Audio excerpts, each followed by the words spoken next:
ابن خلدون 1332 میں ٹونیسیا میں پیدا ہوئے۔ آپ اپنے دور کے مشہور ہسٹورین اور فلاسفر ہو گزرے ہیں۔ آپ نے ہسٹری میں ریسرچ کرنے کے ساتھ ساتھ سوسائٹی کے مختلف آسپیکٹس کو بھی ایکسپلور کیا، جس کے نتیجے میں انہوں نے بہت سے سوشیولوجیکل اور پولیٹیکل تھیوریز بھی پیش کی۔ آپ کا کام اور تمام ریسرچ آپ کی کتاب المقدمہ دا انٹروڈکشن ٹو ہسٹری میں موجود ہے۔ ان تحقیقات پر آپ کو فادر آف سوشیولوجی بھی کہا جاتا ہے۔ آئیے ہم ابن خلدون کی کتاب المقدمہ سے کچھ سوسائٹی اور ہسٹری کے بارے میں معلومات حاصل کرتے ہیں۔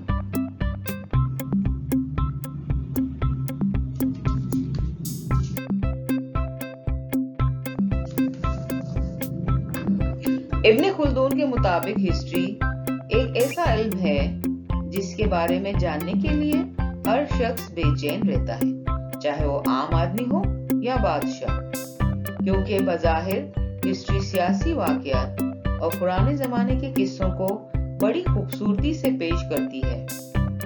یہ ہمیں بتاتی ہے کہ کس طرح بدلتے حالات میں انسان کی زندگی تبدیل ہوتی ہے، کس طرح مختلف سلطنتیں دنیا کے مختلف علاقوں پر قبضہ کرتی ہیں اور آخرکار خود صفحہ ہستی سے مٹ جاتی ہیں۔ دوسری جانب ہسٹری اندرونی معنی بھی دیتی ہے، جیسے کہ واقعات کی حقیقت کو جاننا، غور و فکر کرنا کہ واقعات کیوں اور کیسے پیش آئے، غرض ہر معاملے کا گہرا علم حاصل کرنا۔ مثال کے طور پر ابن خلدون نے معاشرے کی ابتدا، عروج اور زوال کا بغور جائزہ لیا اور نتیجہ اخذ کیا کہ سوسائٹی عصبیہ کی بنیاد پر، یعنی ٹرائبل سولیڈیرٹی کی وجہ سے بنتی اور ٹوٹتی ہے۔ آئیے عصبیہ کو ذرا ڈیٹیل سے پڑھتے ہیں۔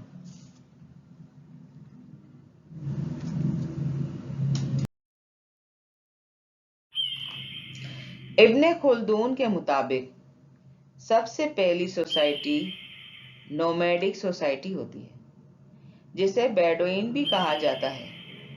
یہ لوگ گروپ کی شکل میں ایک جگہ سے دوسری جگہ سفر کرتے ہیں، اکثر ڈیزرٹ میں رہتے ہیں جہاں کی لائف بہت ہارش ہوتی ہے۔ یہ لوگ سروائیو کرنے کے لیے بہت ایفرٹس کرتے ہیں اور ہر مشکل وقت میں قبیلے کے لوگ ایک دوسرے کی مدد کرتے ہیں۔ اس طرح سوسائٹی ایوالو ہوتی ہے اور ترقی کر کے سویلائزیشن کی طرف بڑھنے لگتی ہے۔ جب لوگ مل کر گروپ کی شکل میں رہتے ہیں تو ان کے دشمن بھی ان سے ڈرتے ہیں۔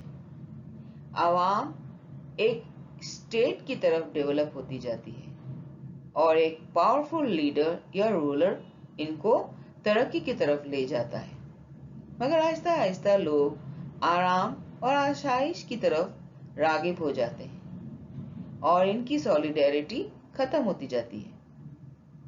جہاں صرف لمیٹڈ ریسورسز تھے وہاں سرپلس بڑھ گیا تو لائف آرام دہ اور کمفرٹیبل ہو گئی۔ پھر لوگ ایک دوسرے پر ڈیپینڈنٹ نہیں رہتے۔ اب لیڈرز اپنی فکر زیادہ کرتے ہیں، عوام کی کم کرتے ہیں۔ یوں فیورٹزم بڑھنے لگ جاتا ہے۔ اس طرح لوگ پاور لیس ہو جاتے ہیں، گروپ مائنڈ سیٹ ختم ہوتا جاتا ہے۔ اب اگر لوگ آواز اٹھائیں گے تو ان کو ان کے رائٹس مل جائیں گے، لیکن اگر لوگوں نے آواز نہیں اٹھائی تو سوسائٹی اپنی نیچرل ڈیتھ مر جائے گی، کیونکہ اب ان کے دشمن زیادہ طاقتور ہو جائیں گے اور ان پر قبضہ کر لیں گے۔ یوں ایک نئی سوسائٹی پیدا ہو جائے گی۔